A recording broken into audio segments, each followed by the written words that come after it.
just doing another vlog. I was kind of watching Cinnamon Toast Ken about dating show so bad. Dot dot dot. I don't know. The other part of the title I don't remember, but I'm just watching it and basically people are doing speed dating if they don't find the other person to be, if they're not attracted to or they don't find any chemistry, or just don't feel like that they are a fit, then somebody during speed dating actually presses the button and kicks the other person out. While it's very novel, it is very similar to our current dating climate where it's very easy to reject a person online, right? It's very easy to just swipe left on them in any type of app, whether it's Tinder, Grindr, Coffee Meets Bagel, OkCupid. The list can go on and on. And it's like I know some people do it. I don't know for sure if the general users do it, but it's usually like looking at the first few. It's usually just looking at the profile photos to see if like that person's attractive, right? And then comes the profile. But we don't really give a chance to that person to get to know them. Granted, though, also some folks don't really fill out their profile, which is definitely a no. Another thing is, for those who want to protect themselves against scam, if you see somebody's profile that is not written in perfect English, it doesn't have good grammar or spelling, you know that is a scam. And most of the times it's very, it's sad to say, but a lot of times I see it associated with profiles that have Asian pictures in it, Asian guys. It's just so sad that they do that. So keep an eye out for those. But yeah, there are pros. And I kind of thought about it. There are pros and cons to dating apps.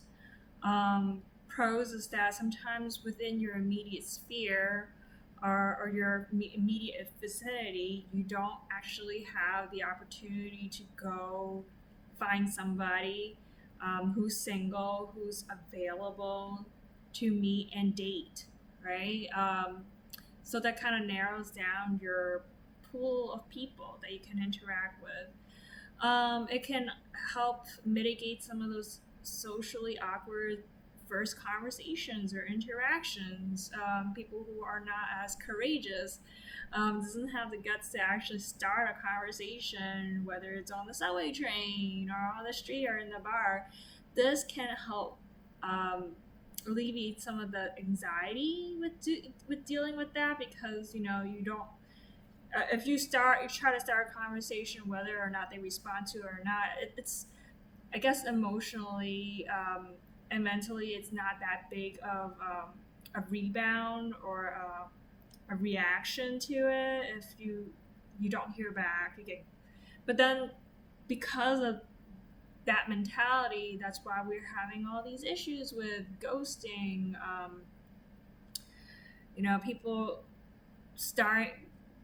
People, I would say my generation, I'm a millennial, and even after millennial, people, not everybody, but from what I observed from a personal experience, they do kind of lack that.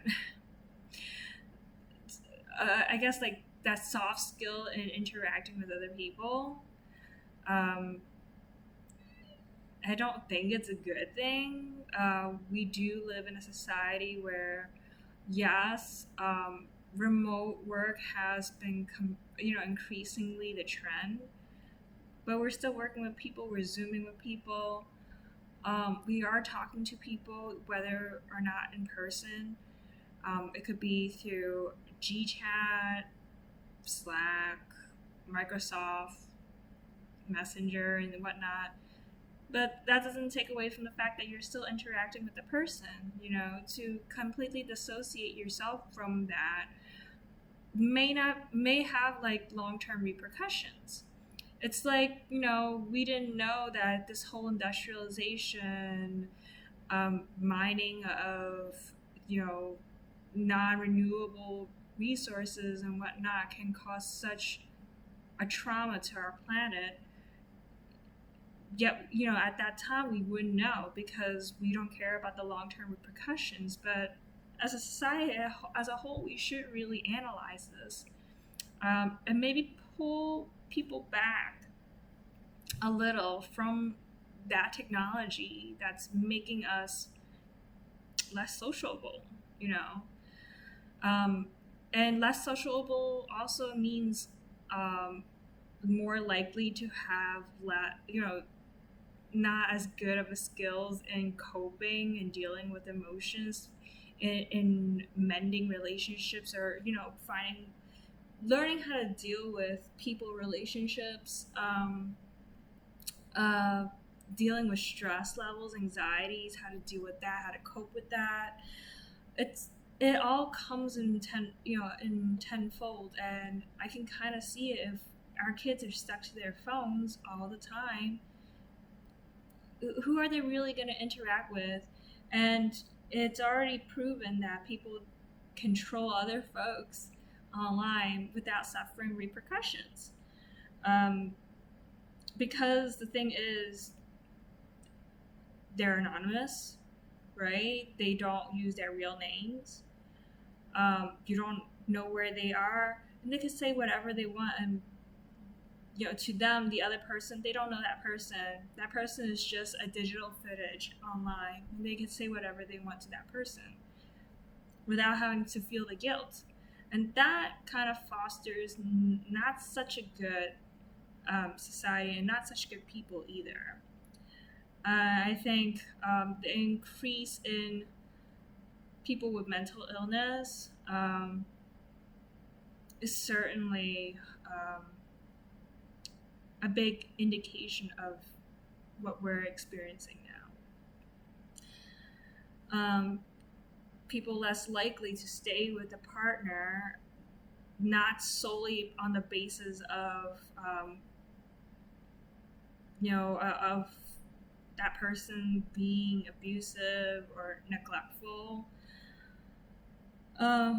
but just simply that it's giving this, allowing them so-called more choices at the tip of their finger is a good thing.